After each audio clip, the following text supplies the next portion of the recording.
Are you ready to thrive? It is time to take action. Hello, everyone. This is Jen, and you are listening to Thrive by Jen Radio on Transformation Talk Radio.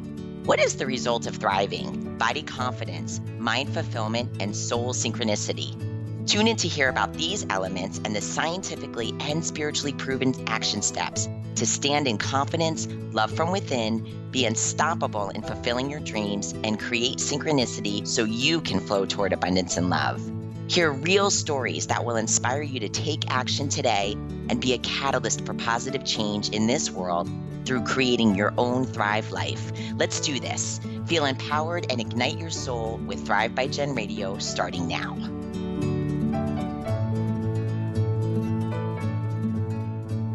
Hey, everyone. Welcome.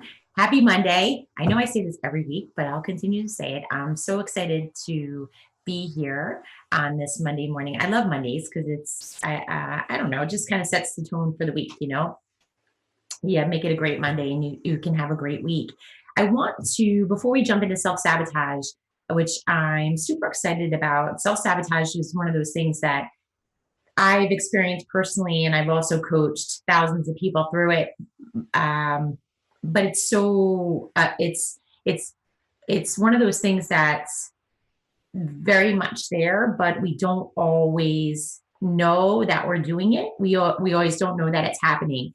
But this kind of leads me into some upcoming shows that we're having that self-sabotage.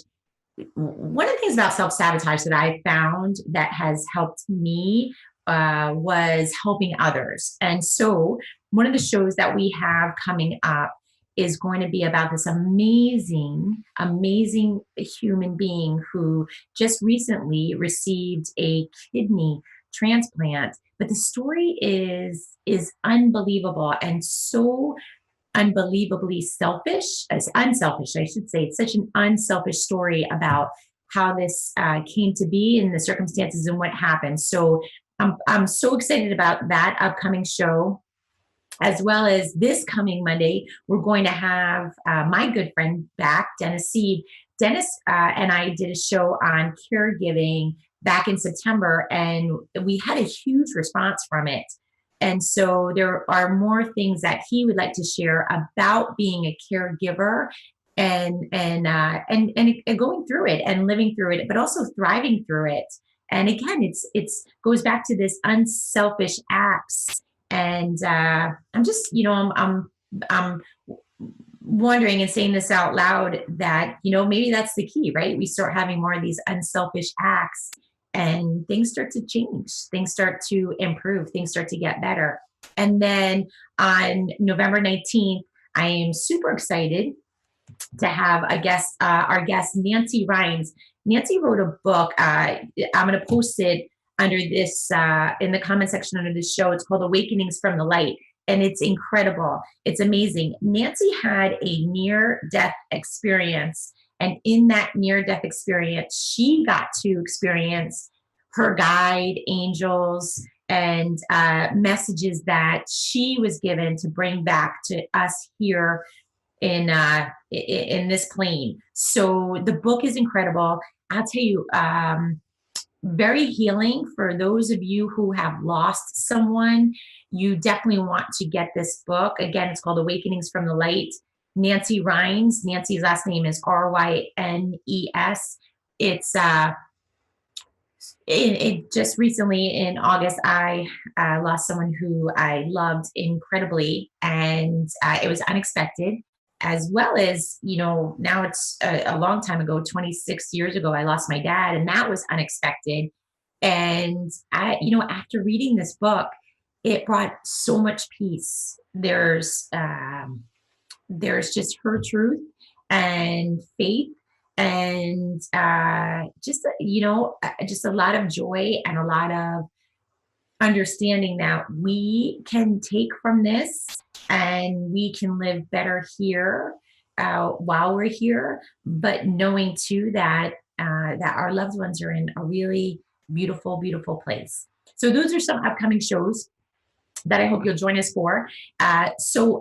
Let's dive into self-sabotage, but we'll talk about it in the show later. But again, it's these unselfish, when becoming unselfish and doing more and more unselfish acts has truly helped me with my self-sabotage tendencies. But what is self-sabotage? Let's talk about that first. So behavior is said to be self-sabotaging when it creates problems and interferes with long-standing goals. So for especially in the industry that I've been in for the last 25 years in health and wellness, the most common self-sabotaging behaviors is comfort eating or overeating. Sometimes we self-medicate, we procrastinate. Sometimes, there's alcohol involved, there's medication involved. So it's these acts may seem helpful, but really what it's doing is ultimately it's undermining what we want to achieve. And what happens is that this usually becomes the habit. This becomes the pattern.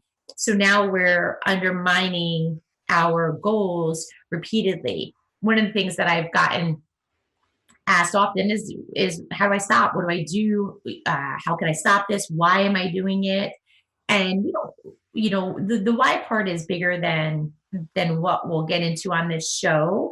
But there are definitely things that we'll talk about later on in the show that have helped me stop the self-sabotage behavior. And of course, I want to share those with you because it's so frustrating.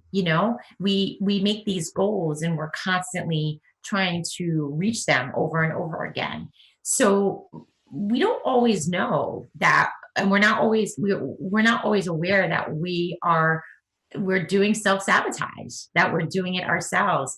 I Some of the examples that I can give is and we just was having this conversation the other day with a girlfriend, is that she's working on her health and wellness, and that's her goal, and she did not bring the family into the goal. Okay, so that's kind of one of the first little indicators, right? She didn't let her surrounding team let her know what her goals were. So her husband did not have that goal, and in turn, he was eating foods that they would normally eat, but those foods are now stopping her from getting to her goal. So rather than talk to her team and share with them about what her goals are, she pulled away. She just decided to go back to her old eating patterns and continue eating the foods that are keeping her from her goals. So we don't even know sometimes that we're doing this. It's habitual. We go back to what's comfortable. What's comfortable is let's just eat the way that I've been eating. What's uncomfortable is sitting down, getting the family involved, saying like, these are my goals. This is what I want to do. And this is what I need from you. This is how I need you to help me. So we'll talk about that and how we can do that. But do you feel that sense of, what's comfortable and uncomfortable, or that comfort falling into that pattern? You can feel that. You can also sometimes we're hesitant to share with our family or friends the same goal that we've tried 5 times. So you're let's just say losing 10 pounds. You've tried 5 other times to lose 10 pounds, and here you are. You're making that announcement that number 6 is it. And to be honest with you, yeah, like it's okay. Like just make that announcement. It doesn't matter if it takes us 5, 6, 7 times. That's part of it. Don't be embarrassed about that. Don't, just again, you have your goals, and we need to get the support team to help us to reach those goals. So okay, so we don't this show is not going to be about diving into the whys of why we do that behavior, because sometimes it's a lot. I can get into plenty of childhood stories that I can share with you about why I do what I do. But that's a whole nother show. But what I have learned is, again, my faith rules. So I'm always asking for God's hand in everything that I do. But while he's working with me and through me, there are actions that I need to be doing. I need to be actively involved in taking steps to to help with this process, rather than just idling, standing still and having these self-sabotaging behaviors take over take over my life.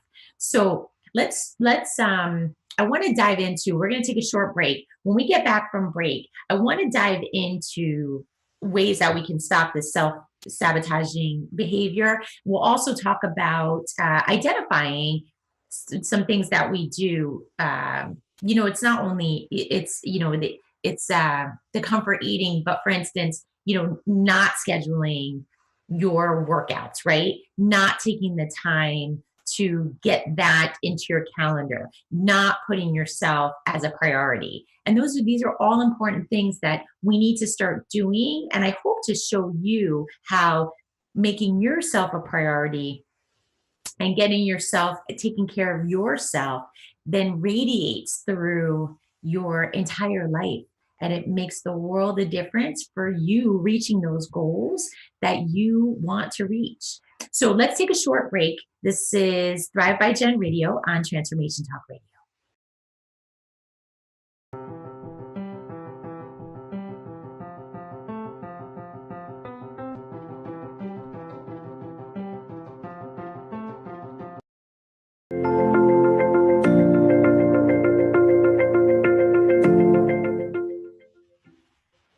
Hey, welcome back to Thrive by Gen Radio on Transformation Talk Radio.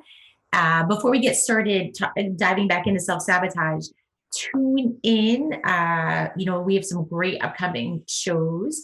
We have our second part of being a caregiver, which I'm excited about to hear what Dennis Sieb has to say about the blessings and the obstacles. And we have an amazing show coming up in a couple of weeks with author Nancy Rhines. Nancy had a near-death experience where she got to see what the other side looks like and bring that experience to us. Her book is amazing. I have it here. It's called Awakenings from the Light. I've reread it. Actually, I read it and then reread it again. I read it twice because I don't know, it really answered a lot of questions and brought a lot of peace to losing, two very important people in my life, and bringing some peace and closure on that. And then we also have an amazing human being coming up who just recently received a kidney and from a stranger, and we're going to talk about that unselfish act. And I can't wait to hear to talk to her about it. So let's dive into self-sabotage. I'm about to get into a coughing fit. I apologize. Holy cow. All right, so give up dwelling on if only. So we're going to take a short break so I can get rid of this cough.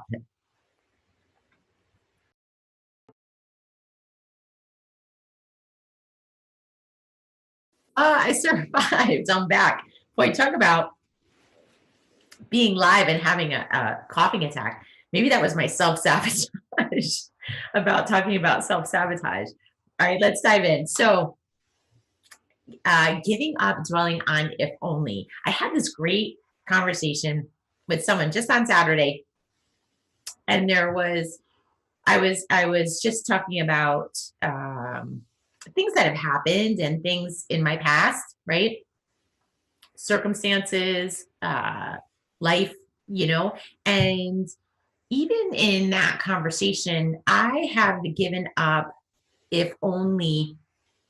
I gave that up years ago because what was so what became so relevant to me and so apparent was that I can say if only now because I have the experience and the information and the growth from the circumstance that happened. I can't first of all, we can't turn back time. We're not going back in the past. So to hold on to if only, there's it's like Monday morning quarterbacking. It's when you look at the highlights from a game on Monday morning and say, boy, if he'd only done this, or if he had made this move, it just doesn't work like that in the moment, right? You have the information that you have the experience that you have. So now what happens is Monday, rather than saying if only, then Monday you're reviewing that film and you're saying, okay, we did it this way. Now, next week, if this situation comes up again, we know that that way doesn't work. So now we're going to try it this way. So let go of if only. There's no if only. It just doesn't. It doesn't work. It doesn't. It's you only have the experience you have up until that point in time. So there's definitely, and again, in your experience, making your choices, if you start to make those choices based on experience versus the emotion, then sure, then you're starting to bring in what you've learned. When people say to you, well, what have you learned from that experience? What have you learned from that situation?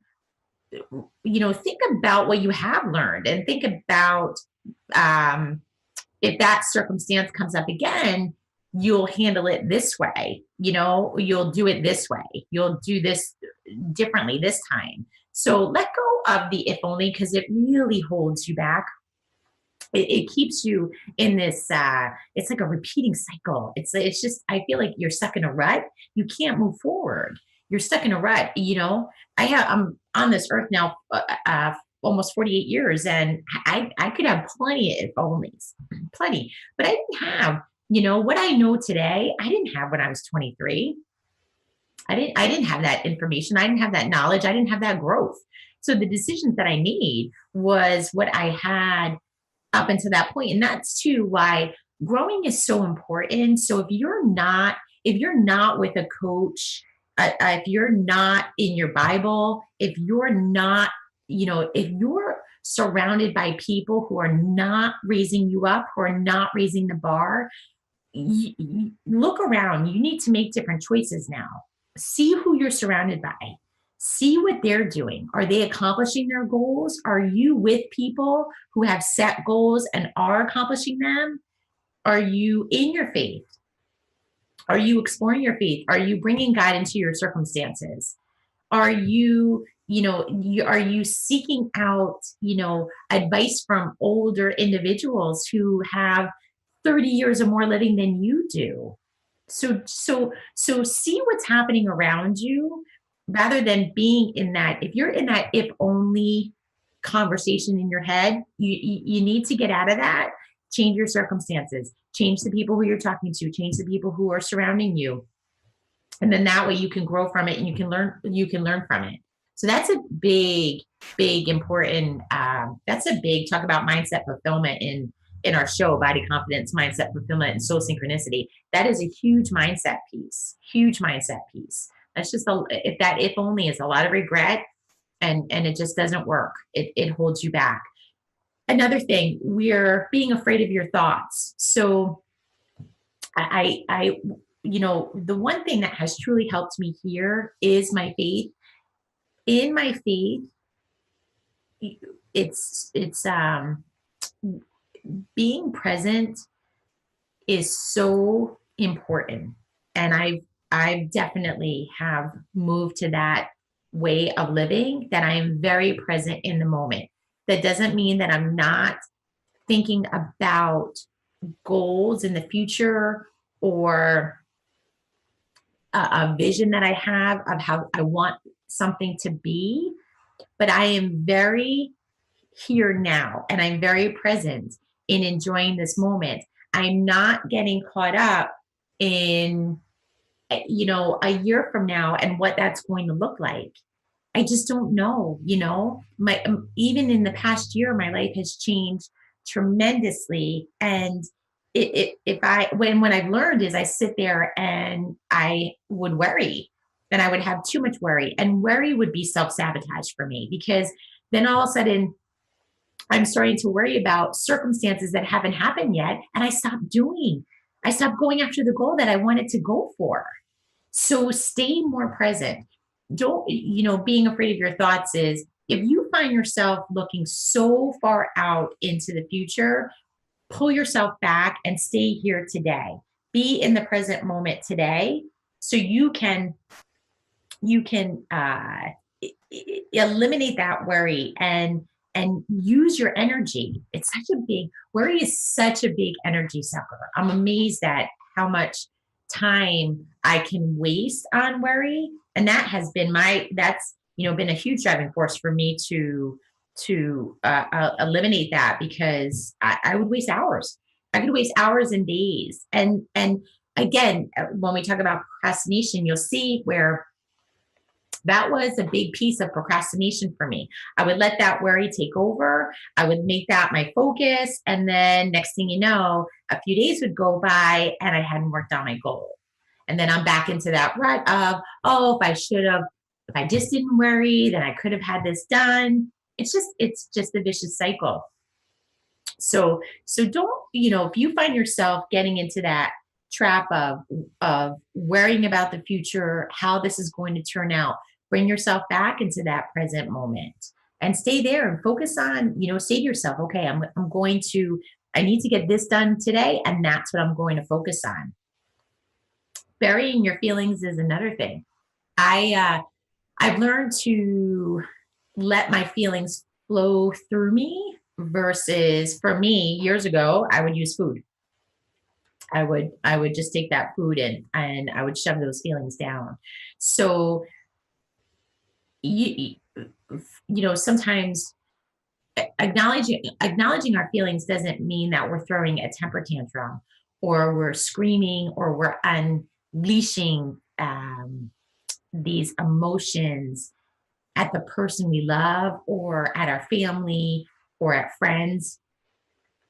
It's letting them go through you. I've learned, even in my moments of for me, sadness is, when I experience sadness is, I'll let the sadness flow through me. And what has helped is, I broke the pattern of carrying that sadness out into the future. So for instance, a good example would be, like, if I was sad in this moment, then, well, like, am I going to be sad every day? Am I going to be sad next week? I can't live like this if I'm always, I can't, being sad is keeping me from accomplishing things. So I would let the sadness flow through me, and again, bring myself back to that present moment. So bringing myself back to that present moment has played a very huge role in eliminating self-sabotage, because for me and my patterns, being present and focusing, put the focus, right? What we focus on, we find. Putting the focus back on what I needed to accomplish in that moment and enjoying the day, would help move that sadness through me. So that was huge. Another thing too is, I have seen this over and over again. I used to do this, and this was a good one for me to break. But habitually starting tomorrow, or habitually starting on Monday. How many people do that? All right, I'm gonna start on Monday. I'm gonna eat everything in my pantry this weekend. I'm gonna clear it out. That was something that I heard a lot. People would say to me, I'd be like, all right, let's do this. And then they'd be like, okay, I'm going to start on Monday. And I'm like, okay. And then they're like, I'm going to go food shopping. I'm going to get all the foods that I need. But we'll eat everything in the pantry this weekend so I can get rid of all the bad food, so it's not around me. And sure enough, what happens? Then we officially start on Monday. And of course, it's very natural for us it takes a while to build a habit. So then by Thursday, we're kind of dipping into our old habits, and the food creeps in, and then what do? We give in, and then we go to our habits, and then we say, okay, I'll start again on Monday. So that's it. There's no, it's the next moment. we begin again the next moment. And that was so helpful for me because that was me. I totally did that. If I was working on a project, I did it more. I definitely did it with food, but I did it a lot with projects too, with goals. So if I wanted to accomplish something, let's just say I was writing a new coaching program. I would be all into it on Monday and Tuesday, and then I would get completely sidetracked and get away from it, and then know I needed to get it done, uh, and not have a firm date. So then I'd be like, all right, I'll go back to it on Monday, and then Monday would come, and maybe I would get into it, and then I'd let the world come through and let life happen, and I'd be like, all right, I'll start again next Monday. So now this project that really should have been done within a week's time now has turned into 7 and 8 weeks, and I haven't gotten it done. But that's creeped into every part of my life. So that whole habitually starting tomorrow idea, that creeps in everywhere. So another thing too that I've always shared with my clients that, especially in working out, that has helped tremendously is don't stop before one. So if you have a coach that's counting down, sometimes you have a trainer in a class that's counting backwards, right? Or they'll say like, let's do 10 reps. Even if they're counting forwards, you get to that 9 and you're like, okay, that's enough. Or you get to, 10, 9, 8, 7, 6, and you get to 2 and you're like, I'm good. I've done enough. But that's habitually starting tomorrow. Complete it. Take it to 1. Finish it. And then same thing with if you find yourself getting into procrastinative state, if you find that you're putting something off, or if your old habits are creeping in and we're dealing with eating, to give you an example, next meal. That's it. End it. Next meal starts back on your goal. Bring your focus back to the present again, right? If it's Wednesday and we're like, I'm going to start next Monday, I'll do it again next Monday. I'll start again tomorrow, or I'll start again tomorrow. I'll start again next Monday. Now you're going back into the future. Now you're taking yourself out of the present. Put yourself always back in the present moment. And then that way you'll start to break that pattern. You start to break that habit. So we're going to take a short break. Hopefully no more children, no more coughing events. When we get back, we're going to continue again, talking about self-sabotage, because it's so important, because I hope you're seeing that this creeps into every part of our life. It's not just our goals. It's not just like actual goals that we put up on the boards or around us that we've said that we wanted to accomplish.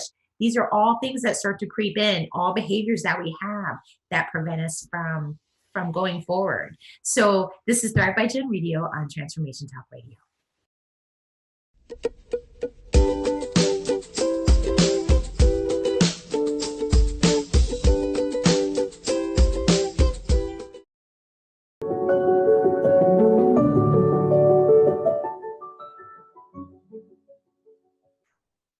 Hey, welcome back to Thrive by Jen Radio. This is Jen on Transformation Talk Radio. So we're talking about self-sabotage behavior, self-sabotaging ourselves.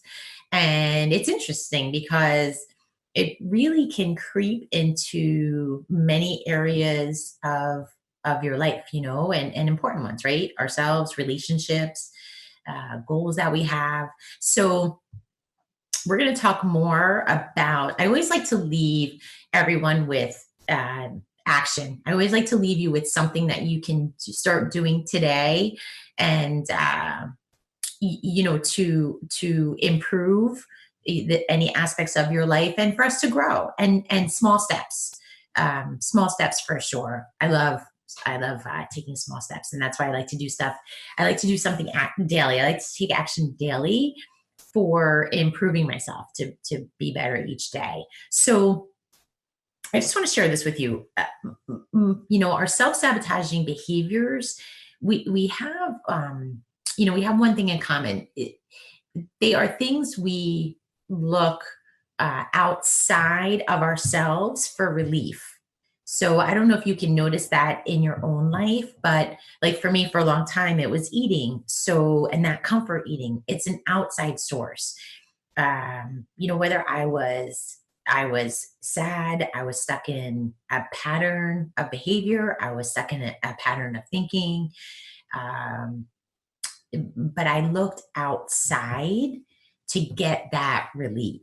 And the thing is the relief is temporary. It's not when I'm going outside, it's not permanent. And what's interesting is in my life, and I can, I'll share this with you personally, is that sometimes the seeking outside, we say that it's temporary, but these behaviors can last for a long time. I mean, my I went through periods of using food as comfort, but I started when I was a little girl, and that went all the way until I was 22. So that was a long time. So when we say it's temporary, that temporary can be a lot of lost time. So I invite you to really start looking at your behaviors, to really start seeing what you're doing, and just to take a moment. It was interesting this morning. I noticed when I start to get uncomfortable with um, with a situation, I pull back. That's what I do. And I noticed I was doing it this morning. And one of the ways that I pull back is I become busy. Like I start to pack my schedule with things that I'm doing. So then, therefore, I can't explore other opportunities, right? So if that opportunity is making me uncomfortable, now all of a sudden I start to fill my schedule with things that I'm comfortable with. And then therefore, right, I eliminate the time. I don't have any time available to explore what the opportunity, but it's giving me discomfort.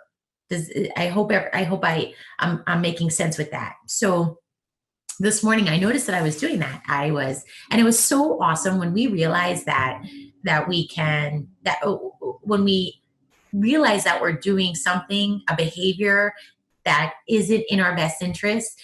It's a very beautiful aha moment. And it's not always easy it's not always easy to change it in that moment. Um, but what I'll do is I'll just take notice of what I do. And if I can this morning, and I did, this morning I had enough. It's a muscle that you have to exercise.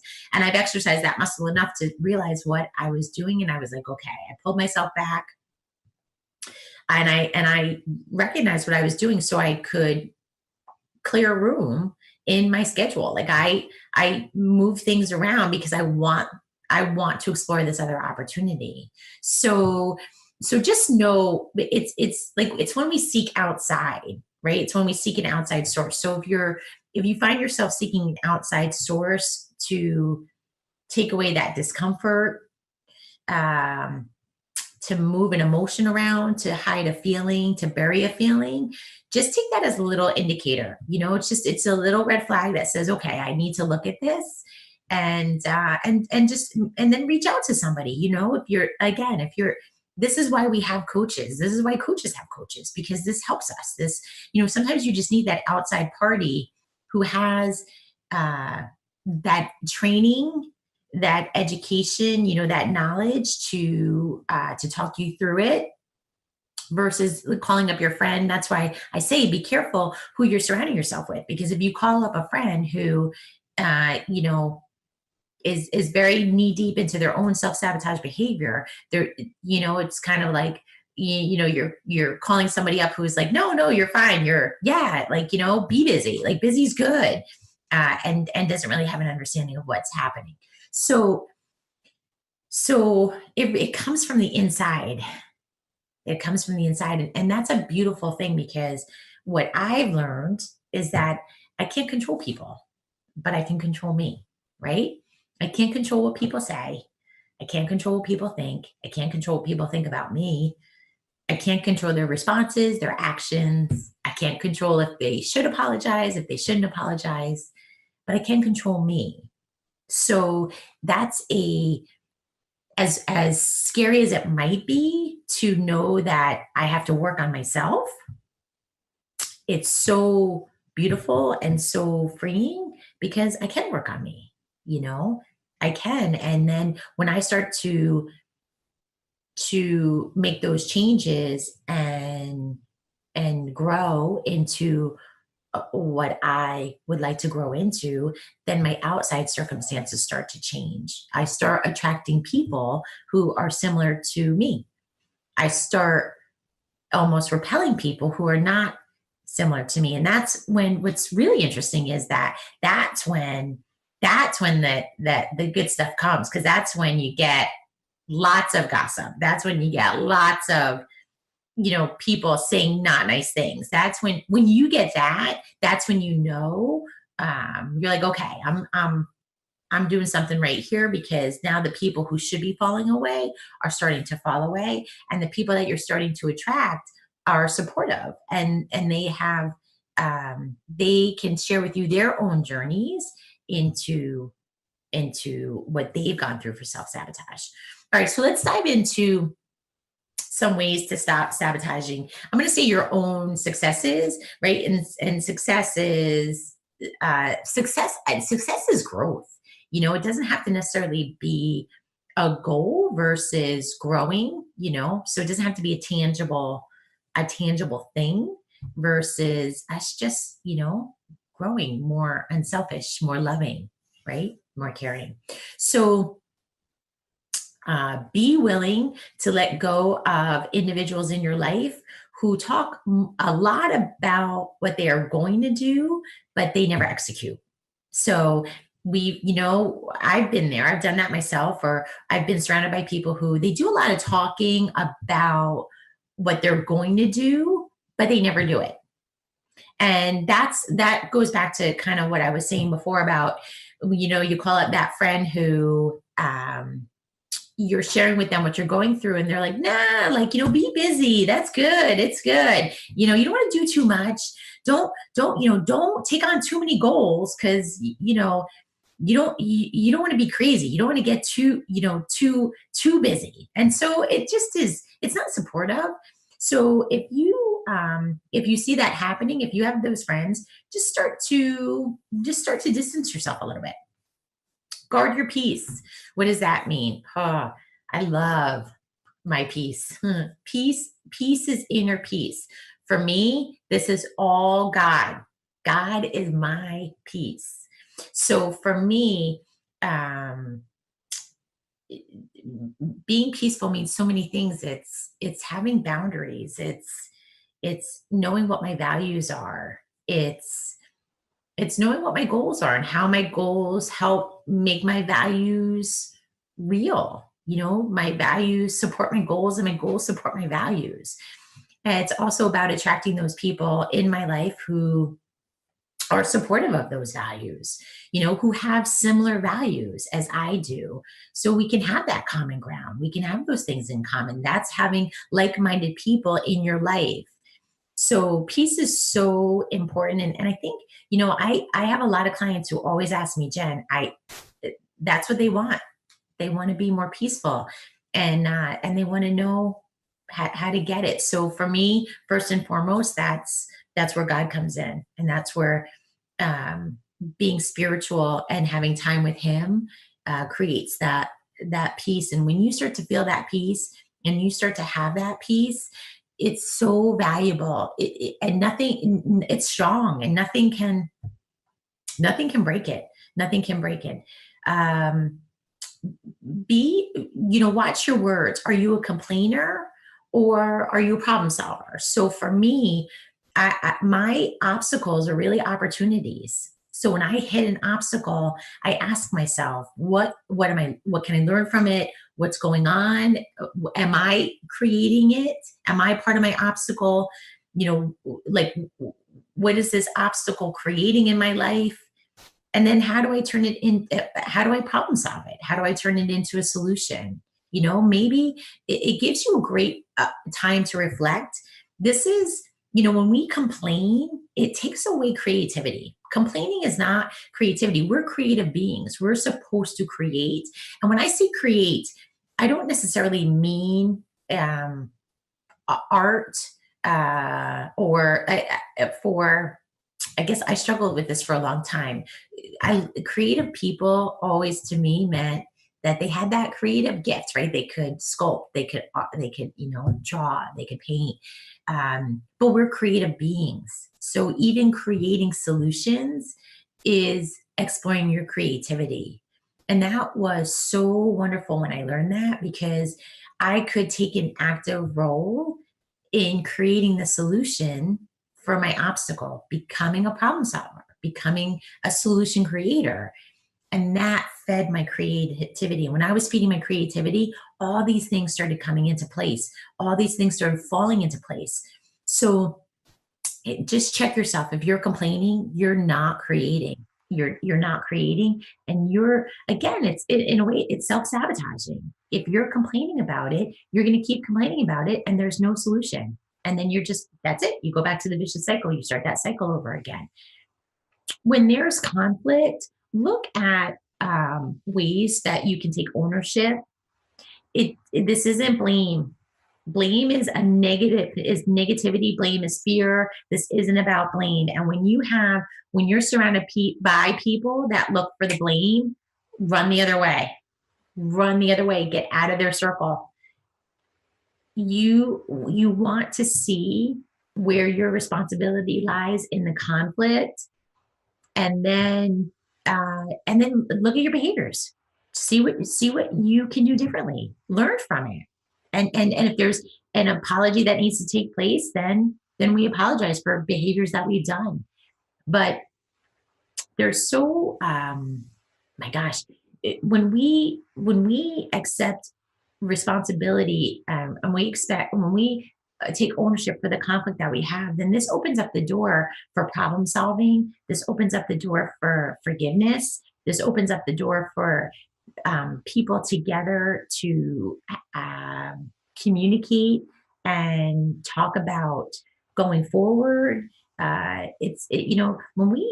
When we blame, it's out of fear. It's out of fear, and you don't want to be surrounded by individuals who are looking to blame, because it's not a good thing. You want to focus on building healthy long-term relationships and not having to be right. So let go of the need to be right. I see it so often especially in social media. We're bombarded and we're surrounded by this need to be right, and people call it an opinion, but it's more about your viewpoint and you saying you're right versus an opinion. Because an opinion, then you and I can have a dialogue back and forth about, oh, okay, here's my opinion, here's your opinion. Can you share with me your perspective on how you develop that opinion? Okay, let me share with you how I developed my opinion. And then I'm open to, well, let me think about your opinion for a bit. Let me see where this fits into my values. Let me see where this fits in. Same thing, vice versa. So you being so, drawing a line in the sand